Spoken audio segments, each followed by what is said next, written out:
Hello students, welcome to the online learning platform of Success Achievers Institute। तो आज जो हम टॉपिक पढ़ेंगे उसका नाम है लाइफ प्रोसेस। सबसे पहले हम समझते हैं कि लाइफ प्रोसेस क्या होते हैं। तो देखो, लाइफ प्रोसेस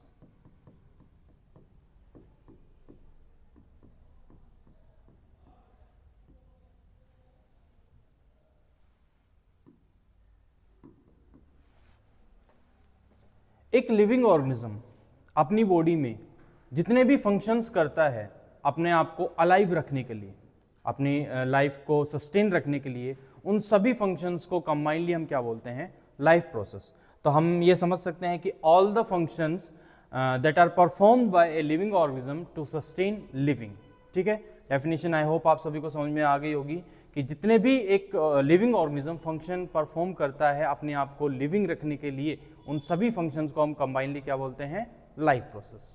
ठीक है, तो इसमें हम जो सबसे पहले इसका एग्जांपल देख लेते हैं। एग्जांपल है जैसे न्यूट्रिशन।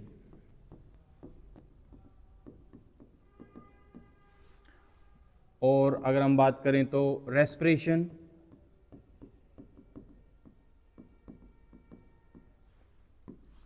ट्रांसपोर्टेशन,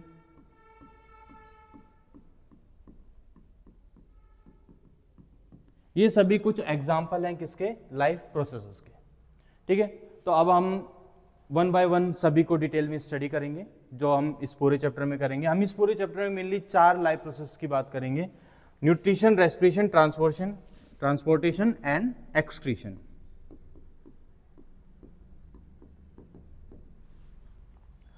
ठीक है, तो स्टार्ट करते हैं हमारा पहला टॉपिक जो कि है न्यूट्रिशन।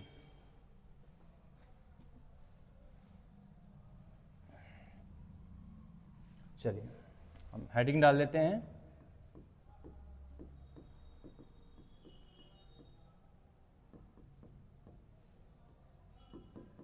न्यूट्रिशन। न्यूट्रिशन क्या है? फूड को इनटेक करके उसको यूटिलाइज करना और एनर्जी का फॉर्मेशन करना, यह है न्यूट्रिशन। बहुत सिंपल सी चीज़ है कि हमने जो भी खाना खाया उसको यूटिलाइज किया, उससे एनर्जी का फॉर्मेशन किया, उस एनर्जी को यूटिलाइज किया, वो सब प्रोसेस किस में आता है? न्यूट्रिशन में आता है। अगर हम एक सिंपल सी भाषा में समझना चाहें, हम ऐसे कह सकते हैं कि एनवायरनमेंट से न्यूट्रिएंट्स को इनटेक करना और उसको यूटिलाइज करना, this process is known as nutrition. तो क्या हम लिख सकते हैं इसके बारे में कि injection of food and its utilization।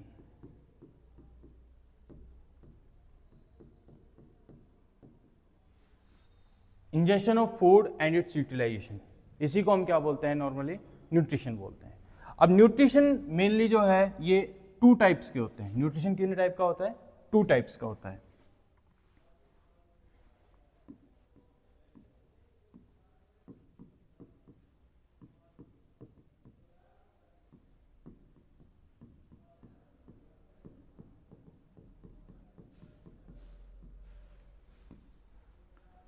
एक हम स्टार्ट करते हैं ऑटोट्रोफिक मोड ऑफ न्यूट्रिशन और दूसरा होता है हेटेरोट्रोफिक मोड ऑफ न्यूट्रिशन।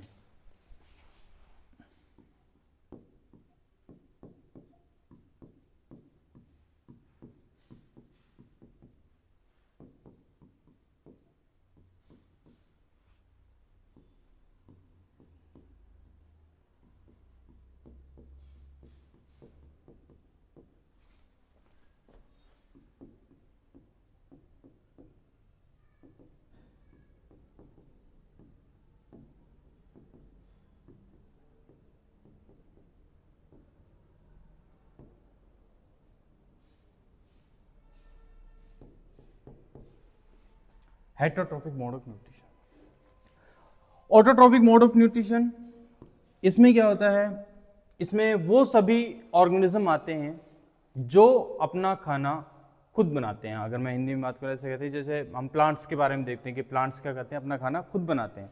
तो ऑटो मीन्स होता है सेल्फ। जैसे हम गाड़ी भी लेते हैं ना, तो जो ऑटो ड्राइव होती है तो सेल्फ ड्राइव कार्स होती हैं। ऑटोट्रोफिक मोड ऑफ न्यूट्रिशन, जहां पे एक ऑर्गेनिज्म अपना खाना खुद बनाते हैं, the organism which can prepare their own food are considered under autotrophs, और जो वो प्रोसेस करते हैं उसको बोलते हैं ऑटोट्रोफिक मोड ऑफ न्यूट्रिशन। ठीक है, तो ऑटोट्रोफिक मोड ऑफ न्यूट्रिशन क्या होता है? A process in which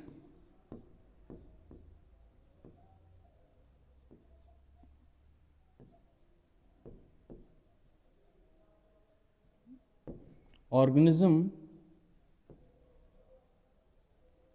prepare its own food.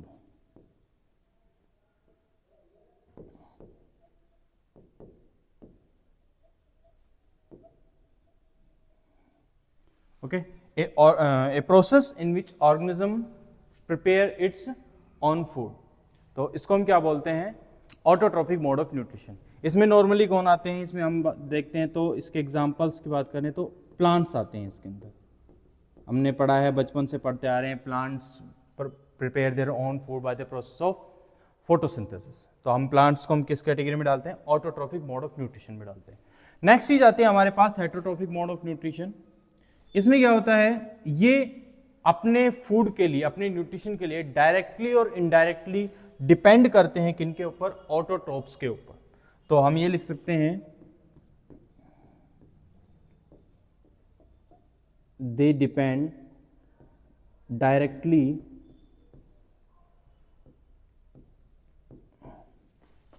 or indirectly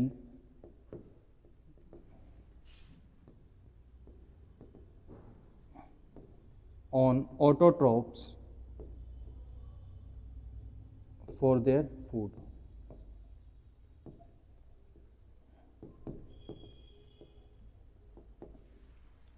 तो हेटेरोट्रोप्स क्या हो गए? ये डायरेक्टली और इनडायरेक्टली किसके ऊपर डिपेंड कर रहे हैं अपने फूड के लिए?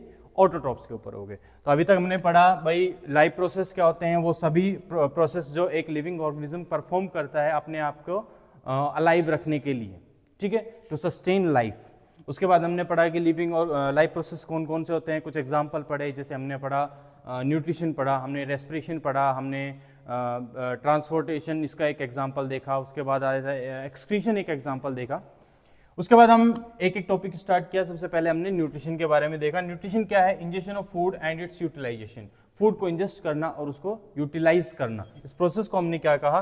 न्यूट्रिशन कहा। इसके बाद हमने देखा कि न्यूट्रिशन जो है ये दो टाइप्स का है। पहला जो टाइप है वो है ऑटोट्रोफिक मोड ऑफ न्यूट्रिशन, और दूसरा टाइप जो है वो है heterotrophic mode of nutrition. Autotrophic mode of nutrition की बात करें तो a process in which organism prepare it's on food. जब ऑर्गेनिज्म अपना खाना खुद बना रहा है, इस प्रोसेस को हम क्या बोल रहे हैं? ऑटोट्रोफिक मोड ऑफ न्यूट्रिशन बोल रहे हैं। और जब कोई ऑर्गेनिज्म या जिसे हेटेरोट्रोफिक मोड ऑफ न्यूट्रिशन जो है, इसमें क्या हो रहा है कि ये डिपेंड कर रहे हैं डायरेक्टली और indirectly on the autotrophs for their food. ये ऑटोट्रोप्स को खा रहे हैं, या फिर ऑटोट्रोप्स को जो खा रहे हैं ये उनको खा रहे हैं। जैसे हम कार्निवोरस ऑर्गेनिज्म की बात करते हैं, तो जिन ऑर्गेनिज्म ने ऑटोट्रोप्स को खाया है उन ऑर्गेनिज्म को वो ऑर्गेनिज्म खा रहा है, तो वो क्या हो गए? इनडायरेक्टली डिपेंड कर रहे हैं। बट ये कैसे भी हो, हेटेरोट्रोप्स जो है वो किसी न किसी तरह ऑटोट्रोप्स पे ही डिपेंड कर रहे हैं। किसके लिए? एनर्जी के लिए या फिर फूड के लिए। ठीक है, यहाँ तक की बात आप, आई होप आप सभी को समझ में आ गई होगी। नेक्स्ट चलते हैं, अभी आगे का टॉपिक करते हैं। अब हम थोड़ा सा हेटेरोट्रोफिक मोड ऑफ न्यूट्रिशन के क्या क्या देख लेते हैं, टाइप्स देख लेते हैं। Types of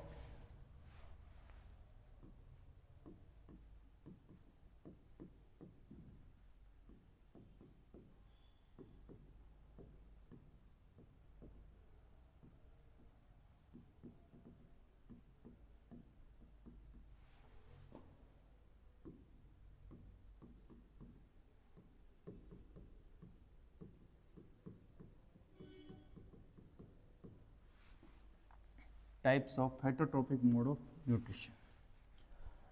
heterotrophic mode of nutrition को मेनली तीन कैटेगरीज में डिवाइड किया गया है।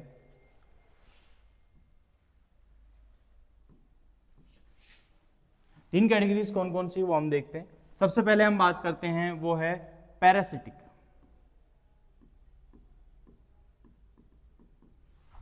दूसरा जो है parasitic mode of nutrition.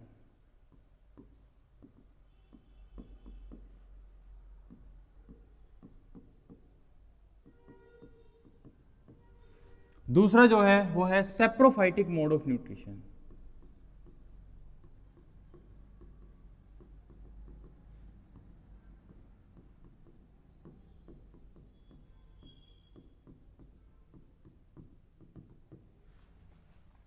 Next finally जो है वो है होलोजोइक मोड ऑफ न्यूट्रिशन।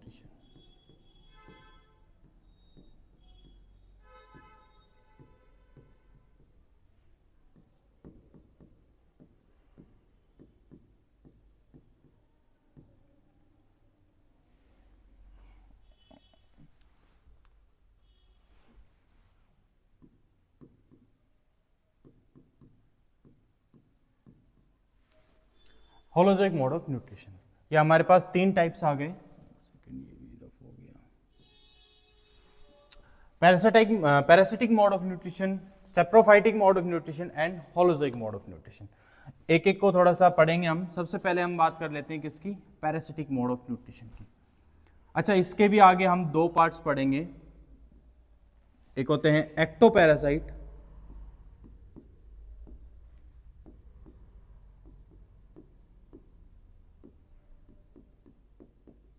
और दूसरे होते हैं endoparasite.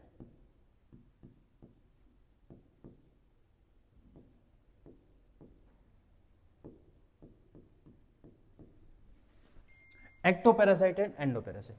Parasitic mode of nutrition, पहली बात होता क्या है, ये जो ऑर्गेनिज्म होते हैं जो इस पैरासिटिक मोड ऑफ न्यूट्रिशन के अंडर में आते हैं, ये ऑर्गेनिज्म अपना न्यूट्रिशन किसी होस्ट बॉडी से ऑब्टेन करते हैं और बिना उनको ना मारे, विदाउट किलिंग देम, किसी होस्ट बॉडी से ये डायरेक्टली धीरे धीरे क्या करते हैं, न्यूट्रिशन लेते रहते हैं। तो हम इसकी डेफिनेशन हम ऐसे लिखते हैं, they obtain their nutrition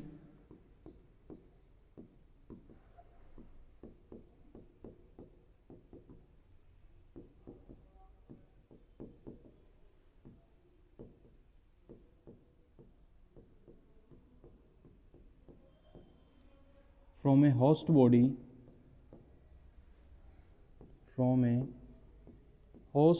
body without killing the host.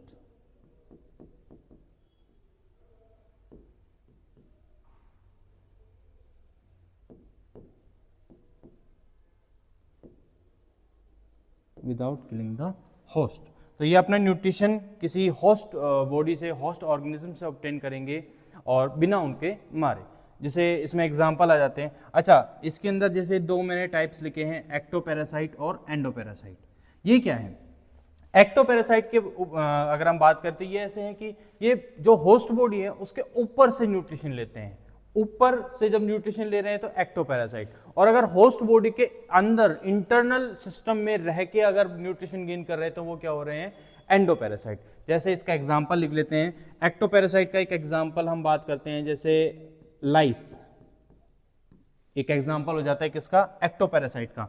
Endoparasite की बात करें तो इसका एक एग्जांपल, जैसे कि हमारे पास मलेरिया का जो पैरासाइट होता है वो क्या है, Plasmodium.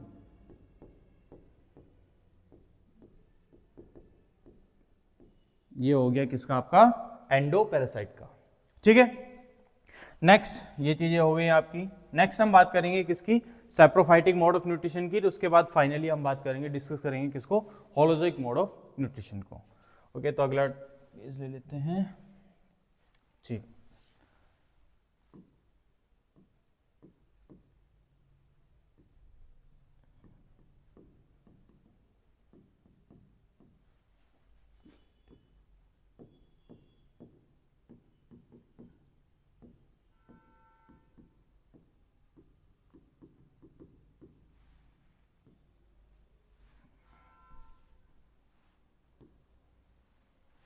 Saprophytic mode of nutrition, इसमें क्या होता है, ऑर्गेनिज्म अपना न्यूट्रिशन ऑब्टेन करते हैं from dead and decaying matter, जैसे जिनको हम डिकम्पोजर्स भी बोलते हैं।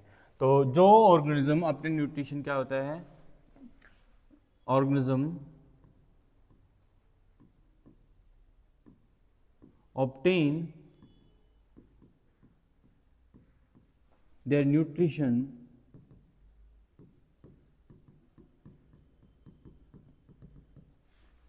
from dead and decaying organism।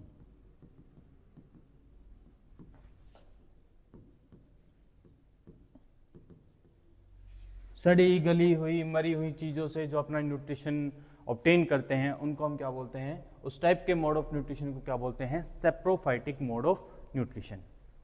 इसमें जैसे फंगस आ जाते हैं, कुछ डिकम्पोजिंग बैक्टीरियाज होते हैं जिनको हम डिकम्पोजर्स बोलते हैं, इसमें सभी एक्चुअली में डिकम्पोजर्स आ जाते हैं, डिकम्पोजर्स। ठीक है, ये हो गया हमारा क्या, saprophytic mode of nutrition.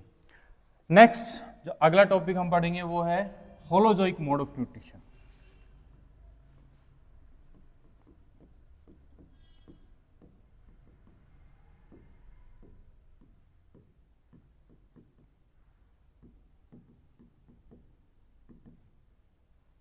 Holozoic mode of nutrition, देखो इसमें क्या होता है, इसमें एक ऑर्गेनिज्म कॉम्प्लेक्स फूड मॉलिक्यूल को इंजेस्ट करता है और उसको डाइजेस्ट करता है और कन्वर्ट करता है, ब्रेक करता है इनटू सिंपल एब्जॉर्बेबल फॉर्म, जिसको एब्जॉर्ब किया जा सके, इस तरह के सिंपल फॉर्म में कन्वर्ट किया जाता है। तो होलोजोइक मोड में न्यूट्रिशन में क्या होता है, एक ऑर्गेनिज्म फूड को इनटेक करता है इन कॉम्प्लेक्स मॉलिक्यूल और उसको कन्वर्ट करता है किसमें, simple absorbable form. Process in which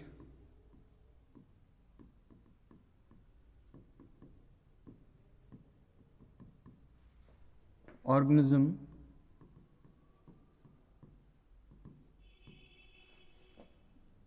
ingest complex food molecule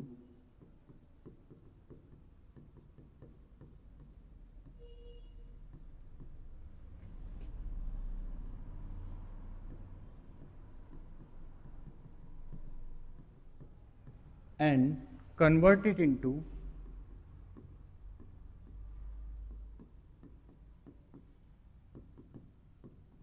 simple absorbable form।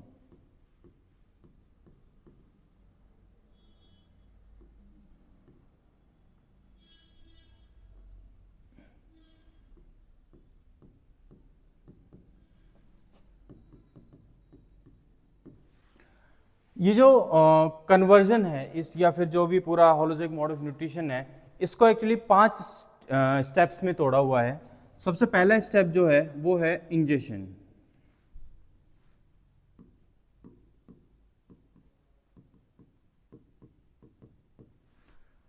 Food को सबसे पहले इनटेक किया, उसके बाद जो स्टेप आएगा वो आएगा आपका डाइजेशन। डाइजेस्ट किया, तोड़ा उसको। नेक्स्ट उसके बाद क्या होगा, उसका एब्जॉर्प्शन होगा, उसको बॉडी क्या करेगी, एब्जॉर्ब करेगी। अब जो एब्जॉर्बेबल फॉर्म में तोड़ दिया, अब उसको क्या किया जाएगा, एब्जॉर्ब किया जाएगा।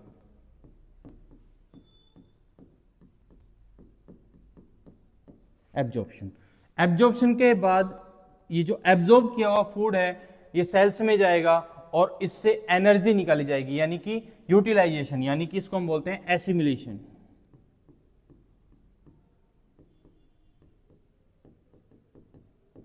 और उसके बाद फाइनली इसको इजेशन कर दिया जाएगा, यानी कि जो भी वेस्ट प्रोडक्ट बचा, जो भी हमारे बॉडी में यूजफुल नहीं है या फिर नहीं एब्जॉर्ब हो सकता, उस सब को क्या किया जाएगा, बॉडी से बाहर रिलीज कर दिया जाएगा, जिसको हम बोलते हैं इजेशन।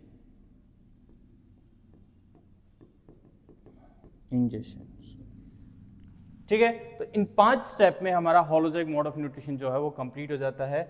इंजेशन, फूड को इनटेक किया, देन डाइजेशन, उसको ब्रेक किया छोटे छोटे सिंपल एब्जॉर्बेबल फॉर्म में, देन उसके बाद एब्जॉर्प्शन, जो किया है न्यूट्रिशन को डाइजेस्ट किया है उसको एब्जॉर्ब किया सेल्स ने, देन उसके बाद एसिमिलेशन, उसको सेल्स में गई, उसको यूटिलाइज किया, उससे एनर्जी बनाई, उसके बाद जो बाकी बचा उसको बॉडी से बाहर क्या कर दिया, रिलीज कर दिया, जिसको बोल दिया इंजेशन। ठीक है, आई होप ये आपको समझ में आ गया होगा होलोजोइक मोड ऑफ न्यूट्रिशन। इसको आगे हम पढ़ेंगे, holozoic mode of nutrition in amoeba and holozoic mode of nutrition in human being भी पढ़ेंगे। ठीक है, चलिए अब हम थोड़ा सा बात कर लेते हैं किसकी, ऑटोट्रोफिक मोड ऑफ न्यूट्रिशन की। किसकी बात करते हैं, हेडिंग डालते हैं हम लोग autotrophic mode of nutrition.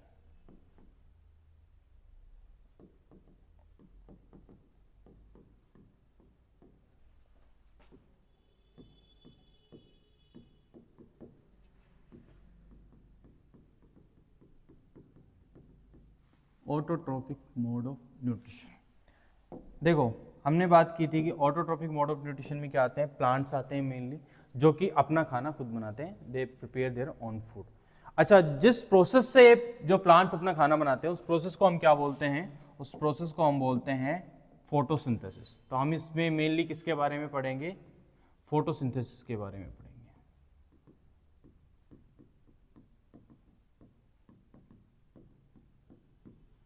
Photosynthesis, photosynthesis क्या होता है, हम बचपन से पढ़ते आते हैं फोटोसिंथेसिस के बारे में। फोटोसिंथेसिस क्या है, the process by which plants make their own food.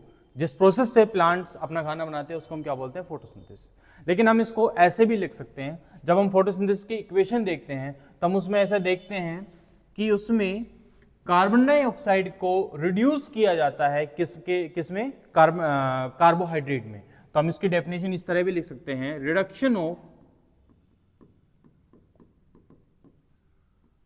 Reduction of CO2 into carbohydrate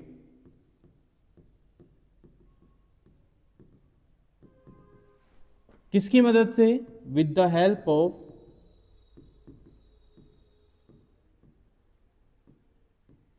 water molecule. किसकी मदद से, वाटर मॉलिक्यूल की, पानी की मदद से। किसकी प्रेजेंस में, in presence of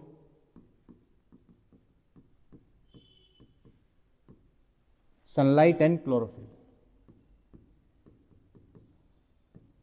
sunlight and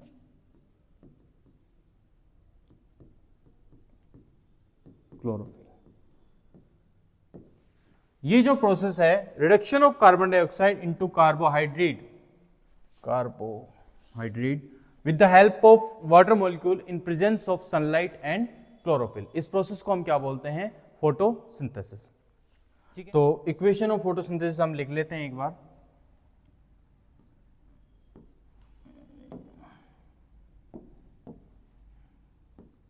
CO2 किसकी मदद से, पानी की मदद से कन्वर्ट हो गई है किसमें, कार्बोहाइड्रेट में, और साथ में क्या बना है हमारे पास, ऑक्सीजन बना है, और साथ में क्या बना है हमारे पास, वाटर बना है। ठीक है, अब इसको एक बार थोड़ा सा बैलेंस देख लेते हैं। 12 मॉलिक्यूल ऑफ वाटर, यहाँ पे 6 मॉलिक्यूल ऑफ ऑक्सीजन और 6 मॉलिक्यूल ऑफ हाइड्रोजन। हाँ, और यहाँ पे क्या प्रेजेंट है, यहाँ पे लाइट है, और यहाँ पे क्या है, क्लोरोफिल।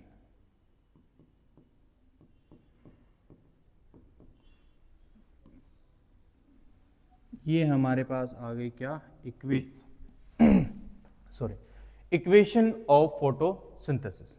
ठीक है, यहीं से हमने देखो डेफिनेशन निकाली है, क्या, रिडक्शन ऑफ, यहाँ पे कार्बन डाइऑक्साइड का क्या हो रहा है, यहाँ पे देख पा रहे हैं, तो क्या हो रहा है, यहाँ पे रिडक्शन हो रहा है, carbon dioxide, reduction of carbon dioxide into carbohydrate, carbohydrate में रिडक्शन हो गया with the help of water molecule, किसकी मदद से, पानी की मदद से, in presence of sunlight and chlorophyll, sunlight and chlorophyll की प्रेजेंस में। इस प्रोसेस को हम क्या बोल रहे हैं, फोटोसिंथेसिस। अब ये जो फोटोसिंथेसिस प्रोसेस है, ये 3 स्टेप प्रोसेस है, ये 3 स्टेप में होती है। अभी देखते हैं इसके steps of photosynthesis. Steps of photosynthesis. सबसे पहला स्टेप लगते हैं। सबसे पहले क्या है, सबसे पहले क्या होगा, एब्जॉर्प्शन ऑफ लाइट। सबसे पहले एब्जॉर्प्शन होगा। अगर हम 3 वैसे देखें तो ऐसा होता है, एब्जॉर्प्शन, कन्वर्जन एंड रिडक्शन। सबसे पहले हम देखते हैं क्या, absorption. Absorption of sunlight.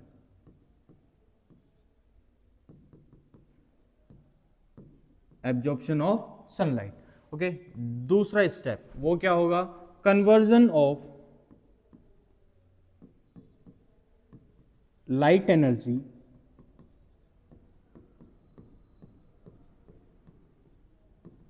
Into chemical energy.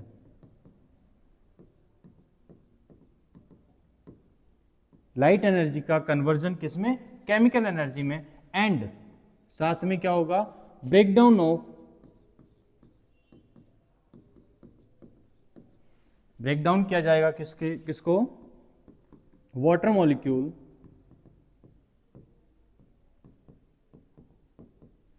Into its component,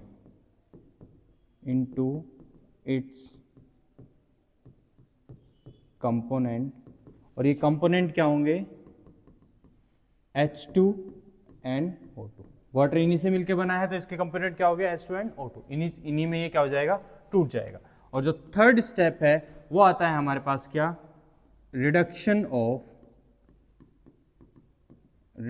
of CO2 into carbon dioxide into carbohydrate. ठीक है, अब ये 3 स्टेप है। पहला स्टेप है हमारे पास क्या?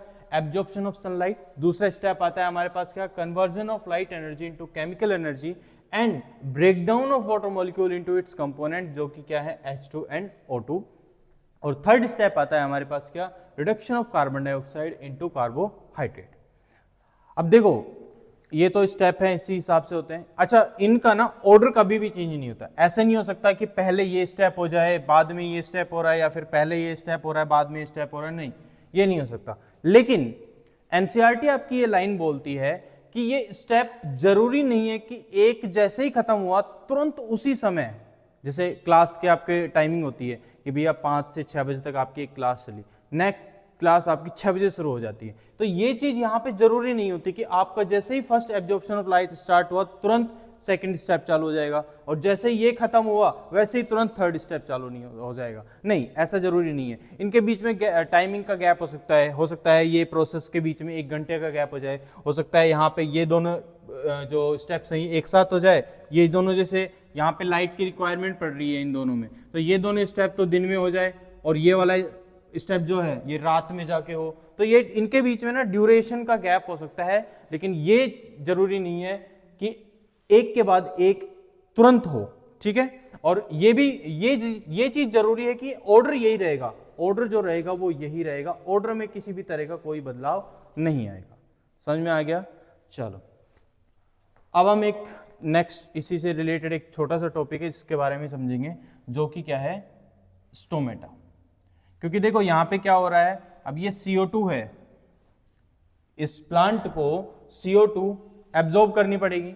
ठीक है, और यहां पे हमने देखा था, अभी देखो इस स्लाइड में, यहां देखो यहां पे क्या है? ऑक्सीजन का फॉर्मेशन हुआ है। ये ऑक्सीजन प्लांट क्या करेगा? एनवायरनमेंट में रिलीज करेगा।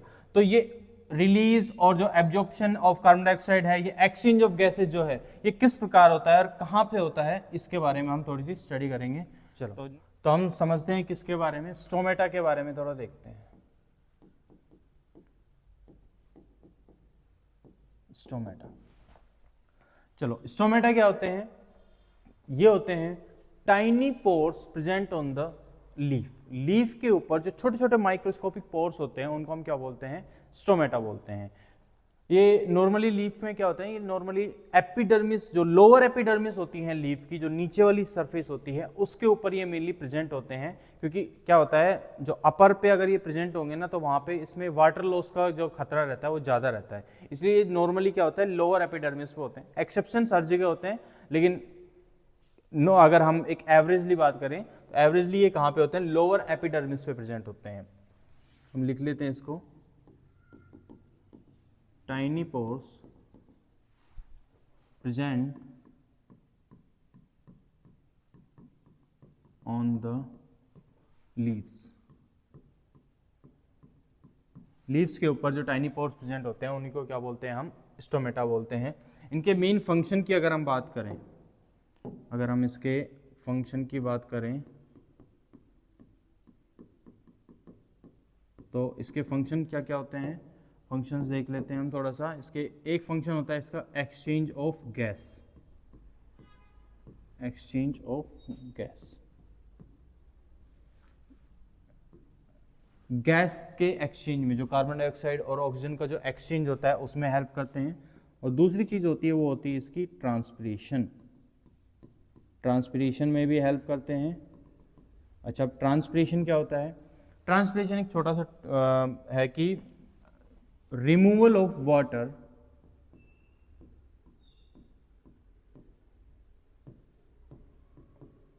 from the aerial parts of the plant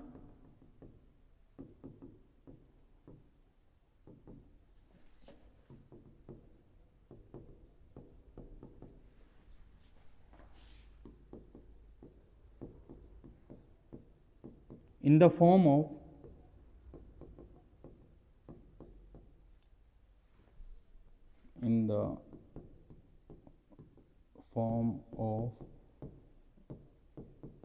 water vapour. Water vapour की फॉर्म में प्लांट के एरियल पार्ट से वाटर का रिमूव होना क्या कहलाता है? ट्रांसपिरेशन कहलाता है। तो ये ट्रांसपिरेशन में हेल्प करते हैं स्टोमेटा, और ये किस में हेल्प करते हैं? एक्सचेंज ऑफ गैसेस में हेल्प कर लेते हैं। उसके बाद हम इसकी थोड़ा सा डायग्राम देख लेते हैं स्टोमेटा की।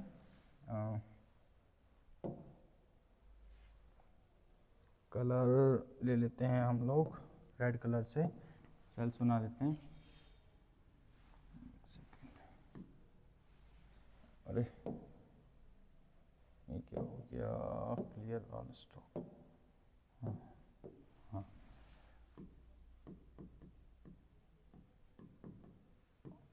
स्टोमेटा।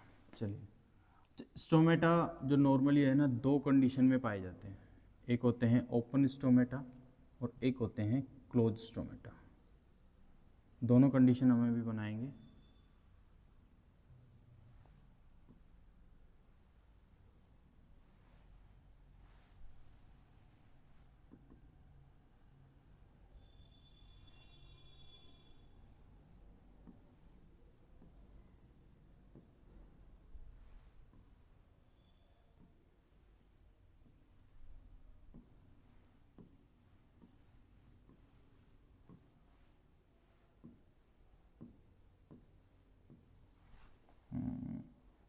नेक्स्ट,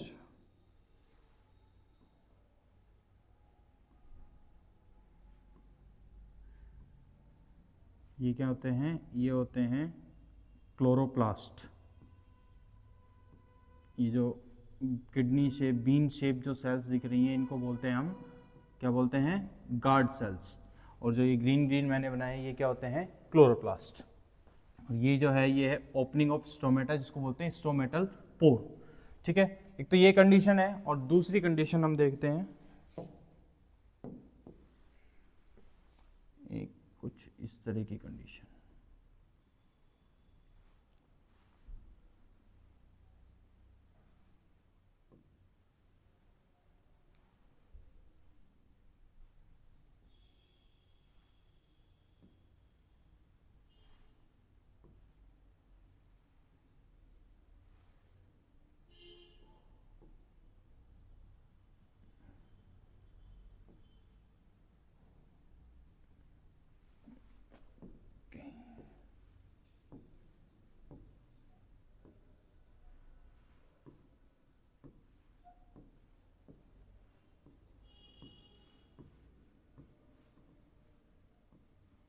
ये आसपास की जो एपिडर्मिस के सेल्स हैं वो हैं। ठीक है, इसमें भी हम बना देते हैं क्या? क्लोरोप्लास्ट बना देते हैं। ये कैसे स्टोमेटा है? क्लोज स्टोमेटा है।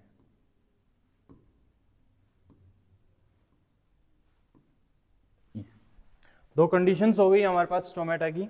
ये है ओपन स्टोमेटा,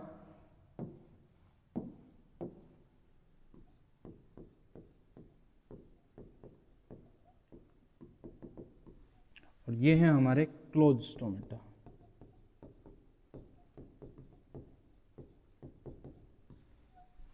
ठीक है, इसके अंदर ये जो सेल्स हैं, इनको बोलते हैं गार्ड सेल्स। ये जो ग्रीन ग्रीन स्ट्रक्चर दिख रही हैं, ये हैं क्लोरोप्लास्ट। ठीक है, उसके बाद ये जो है, ये है स्टोमेटल ओपनिंग, इसको बोलते हैं स्टोमेटल पोर।